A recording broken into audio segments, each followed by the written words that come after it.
All right, thank you, Geeta, and actually to everyone in the Sustainable Land Use Committee. They've been great, generous educators to me since I've been chapter director.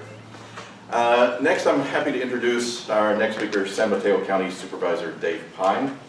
Dave was first elected to the San Mateo County Board of Supervisors to represent District 1 in May of 2011.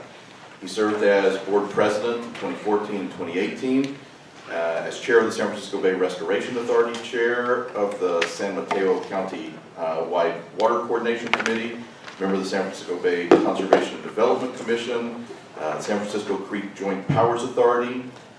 Pine works extensively on intersecting issues of flood control, sea level rise, and tidal land restoration.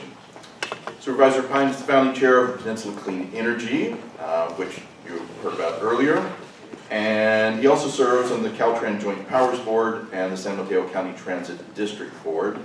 I will add that when I first moved here from Austin, Texas, I knew that one of the greatest joys of my work here would be to work with elected officials who are environmentally conscious and listen to their constituents that are environmentally conscious.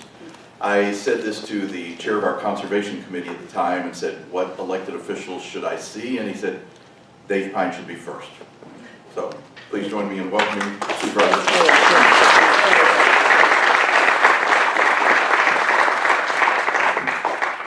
Thanks very much, James. It's a pleasure to join you now this afternoon as we hit the noon mark.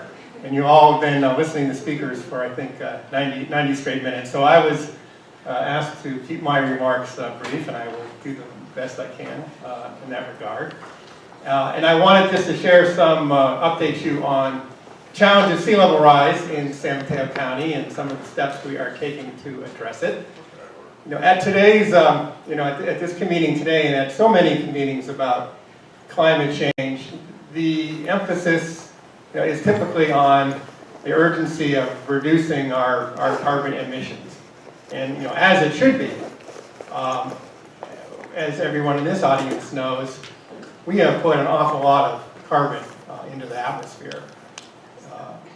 Prior to the industrial days, carbon is measured in parts per million. Prior to industrialization was 275 parts per million. We just set another record last week. We were at 415 million parts per million. There's a group called 350.org, and that's because many feel that the level we really should be at is 350 parts per million, so we are far beyond that. And unfortunately, each year, carbon emissions are still growing across the world. So because of that, we have radically changed our climate. We all read about that now almost every day in terms of heat, fire, and large storm events, and strange weather seasons.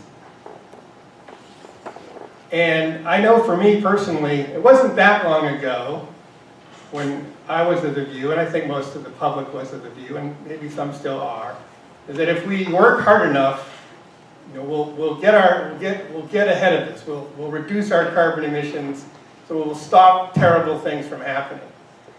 But sadly, those things are happening now. But they will be much, much, much worse if we don't reduce our carbon emissions. So, with respect to sea level rise, which is a topic I'll talk about briefly today, we will see the bay rise substantially, even if we were to stop all carbon emissions tomorrow, because we have just heated the atmosphere so much. The world's climate now, the world's temperature is 1 degree Celsius warmer than it was pre-industrialization. That's almost 2 degrees Fahrenheit. And the ocean has captured a tremendous amount of heat. And there are processes underway where the ice sheets are melting, and they're going to continue to melt. So we have to deal with sea level rise if somehow miraculously we could stop carbon emission. But we're a long way away from achieving that. But we have to achieve that, or else the consequences of sea level rise will be truly catastrophic. The Ocean Protection Council, people always want to know, how much is the bay going to rise? How much is the sea going to rise? And the scientists are constantly trying to assess that. The reports are always more concerning with each new report. So California, through the Ocean Protection Council, you know, try to provide guidance to local governments and to planners, and they kind of put probabilities on different levels of sea level rise. But in their extreme scenario for 2100, and it's a very tiny chance this would happen, you know, the report says there could be 8 or 10 feet of sea level rise. And that would happen if, you know, we just keep putting pedal to metal here and keep putting up carbon emissions, and if these big glaciers or big ice sheets in Antarctica, and particularly Antarctica, kind of get into a real kind of cycle of no return. So we do have to stop carbon emissions, but we also have to think about adaptation for the reasons I said earlier, because we've already changed our climate in serious ways. San Mateo County, it turns out, and the reason I've been so focused on the issue of sea level rise in San Mateo County, is the most exposed county in the whole state of California to future sea level rise. And that's because of our historic land use, you know, development. When you drive up and down 101 and look to your east, we built to the edge of the bay or far into the bay. So SFO, obviously, in the bay, Redwood Shores in the bay, Foster City in the bay. And this is some of the priciest real estate in the world, and it's very densely populated. So when you go back, it's really fun to go back and look at the historical maps of where the tidal wetlands used to be. And they used to essentially be all the way up to 101. And then when you look at the maps of future inundation, they kind of mimic those old tidal bands. But we built there intensely. So our county, San Mateo County, did a very extensive sea level rise vulnerability analysis. And you know, we looked at a scenario with 3 feet of sea level rise in a very significant storm event. And tens of billions of dollars of property would be at risk. So that's why we're number one. So we're number one in terms of sea level rise risk. Okay, so now we can just kind of move towards our efforts to start to deal with this. And the first thing I'll say is that, you know, it's a really unique challenge because it's going to be here for generations and generations and generations to come. And it's not something we can just solve and come up with one master plan and deal with it in a discrete period of time. You know, each generation is going to have to wrestle with this. So myself and many others in the county are trying to do our part to prepare for what's coming. So I only have 3 slides. This one shows a number of initiatives underway in San Mateo County to plan for or build projects to address the sea level rise challenge. And I just want to point out a couple that are particularly significant. Foster City is an interesting example, right? I mean, Foster City is, you know, kind of too bad we built Foster City, right? Some say Foster City gave birth to the Bay Conservation Development Commission. You know, it was really probably the last big, you know, filled Bay project. So since they are in the Bay, from the very beginning, they had a levee, an 8-mile levee protecting their city. But FEMA recently, as they do periodically, you know, looked at flood risks along the San Mateo County Bay shore, and they deemed the levees to be insufficient to protect against storm events, not to protect against future sea level rise, just to protect against storm events that could happen today. So that motivated action, you know, because when FEMA decides that you're essentially the whole city of Foster City, they were about to say, we're going to make your whole city a coastal flood hazard zone.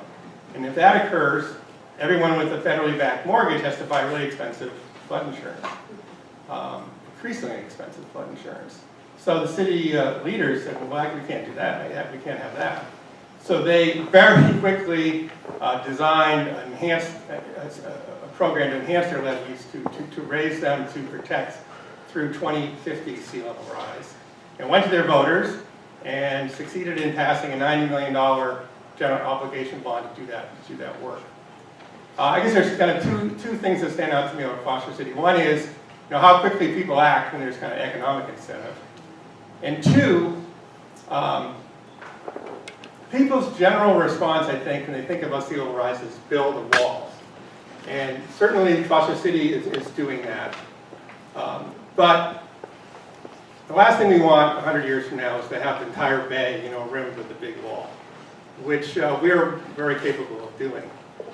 Fortunately, there's some excellent work being done by the San Francisco Estuary Institute in particular. And they just released something called the Shoreline Atlas, where they looked at the entire bay shoreline and broke it into what they call the operational landscape units, and kind of put forward ideas about more nature-based solutions for providing protection. We're going to need levees, but hopefully we won't have levees everywhere. The next one I wanted to point out is going further down the coast. We saw some pictures of this. Is around Bedwell Park and Menlo Park and Facebook. There's an incredibly exciting initiative that's been, I'm sure you've all heard of, called the South Bay Salt Pond restoration efforts. So there are about 15,000 acres of former salt ponds that are in the process of being returned to tidal wetlands. So part of that effort includes the area around Bedwell Park. I do serve as the chair of the San Francisco Bay Restoration Authority, and thanks to the voters of all 9 counties, we collect $25 million a year in parcel tax. For 20 years, it's about $500 million, which we can invest in these restoration projects. So down around Menlo Park, we're doing this really green infrastructure to provide both ecosystem benefits and flood protection benefits. And then finally, there's this incredible work being done under the leadership of Glenn Matterman and the San Francisco Creek Joint Powers Authority. After literally decades of work, the portion of that creek from the bay to 101, the channel has been opened. There's new wetlands towards the opening of the channel. There's levees and flood walls have been constructed, because that was an area where in 1998, after an El Nino, there were tens of millions of dollars in damages. And when you walk along the levees, you look down into East Palo Alto homes. So that area is now protected, and it was constructed in such a way to incorporate future sea level rise. In addition, there's a very ambitious project called the Safer Bay Project, which would protect from Palo Alto to Redwood Shores with a combination of levees and wetland restoration. So the point here is there's a lot of things, happening on the ground in San Mateo.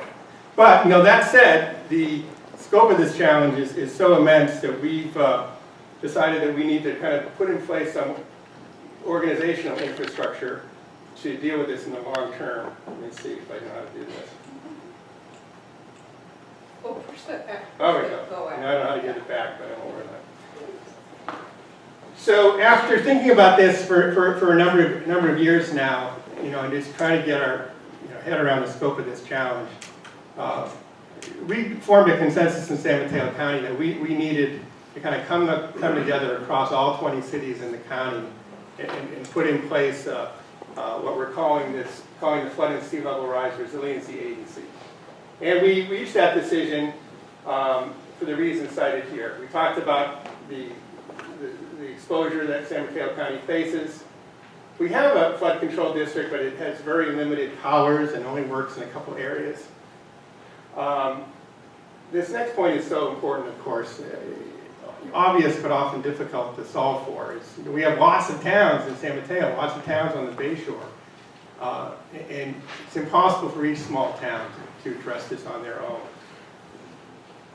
In addition, as I was saying earlier, this is a challenge we're going to face for a long, long time. So, we need to develop expertise that kind of wakes up every day and works on this problem. So that's what we'll do with this agency.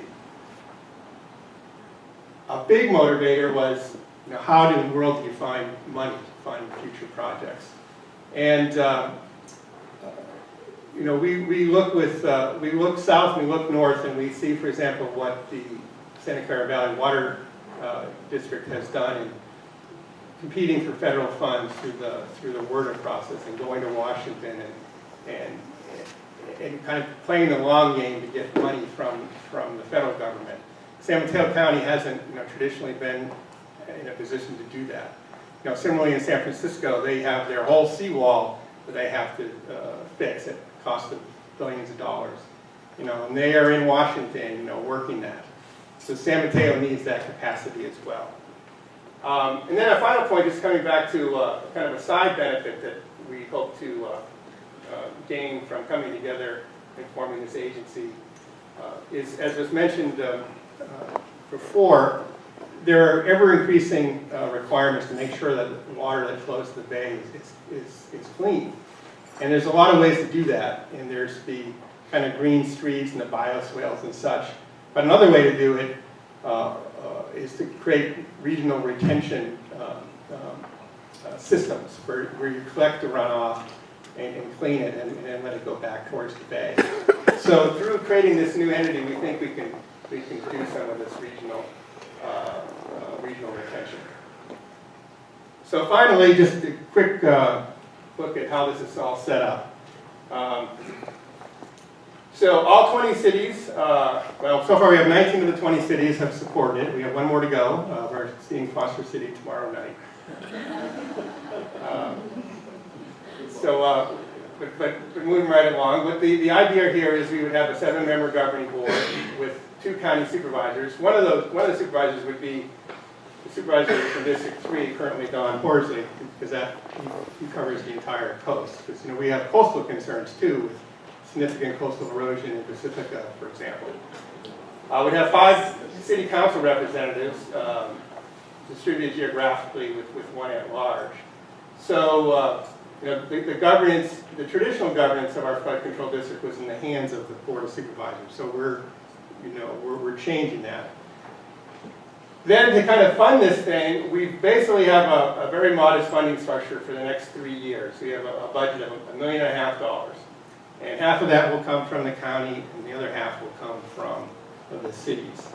And what I'm really excited about, it, although these amounts are modest in annual contributions, that every city, and we'll assume Foster City, is agreeing to participate. And we have 5 cities in the county that don't touch the water.